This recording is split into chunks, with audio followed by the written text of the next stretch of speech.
UKLO 1 year masters. No IELTS required up to 5 years visa. High visa success rate. Telangana ముఖ్యమంత్రి రేవంత్ రెడ్డి సుప్రీంకోర్టుకు క్షమాపణలు చెప్పారు. ఈ మేరకు సీఎం ట్వీట్ చేశారు. ఎమ్మెల్సీ కవిత బెయిల్ పిటిషన్ విషయంలో తన కామెంట్లు న్యాయ వ్యవస్థను ప్రశ్నించినట్లు ఆపాదించారని ఈ ట్వీట్ లో వెల్లడించారు. తాజాగా ఓటుకు నోటు కేసుపై సుప్రీంకోర్టులో విచారణ జరిగింది. ఈ కేసును తెలంగాణ హైకోర్టు నుంచి మధ్యప్రదేశ్ హైకోర్టుకు బదిలీ చేయాలని మాజీ మంత్రి BRS MLA Jagadish Reddy petition దాఖలు చేయగా దానిపై ధర్మాసనం విచారణ చేపట్టింది.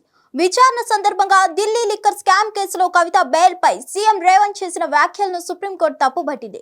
వ్యక్తులు, రాజకీయ పార్టీల అభిప్రాయాలు పరిగణలోకి తీసుకొని తాము నిందితులకు బెయిల్ మంజూరు చేస్తామా అంటూ సీఎం రేవంత్ రెడ్డి తరపు లాయర్లను జస్టిస్ గవాయ్ నేతృత్వంలోని త్రిసభ్య ధర్మాసనం ఆగ్రహం వ్యక్తం చేసింది. కవిత బెయిల్ పిటిషన్ అంశంలో రేవంత్ చేసిన కామెంట్స్ తాము వార్తా పత్రికల్లో చదివామని చెప్పారు.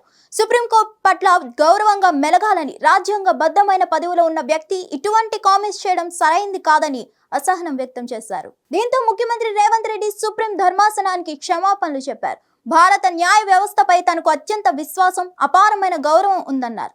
తాను కవిత బెయిల్ పిటిషన్ పై చేసిన కామెంట్లను న్యాయ వ్యవస్థను ప్రశ్నించినట్లు కొన్ని పత్రికలు ఆపాదించాయని ఆవేదన వ్యక్తం చేశారు. న్యాయ ప్రక్రియపై తనకు అత్యంత విశ్వాసం ఉందని అన్నారు. న్యాయ వ్యవస్థ పైన, ఆ వ్యవస్థ స్వతంత్ర పైన తనకు నమ్మకం ఉందని చెప్పారు. రాజ్యాంగం, దాని విలువను నమ్ముతాను. ఎన్నటికీ న్యాయ వ్యవస్థను అత్యున్నతమైనదిగా భావిస్తూనే ఉంటానని రేవంత్ ట్వీట్ చేశారు. మరిన్ని అప్డేట్స్ కోసం stay tune to hit TV. Hit TV app ని డౌన్లోడ్ చేసుకోండి. ఇందులో short news, live news, entertainment movies అన్ని అవైలబుల్ గా ఉన్నాయి. Please download Hit TV app. Hit TV app. Hit TV యాప్ని ఫ్రీగా డౌన్లోడ్ చేసుకోండి.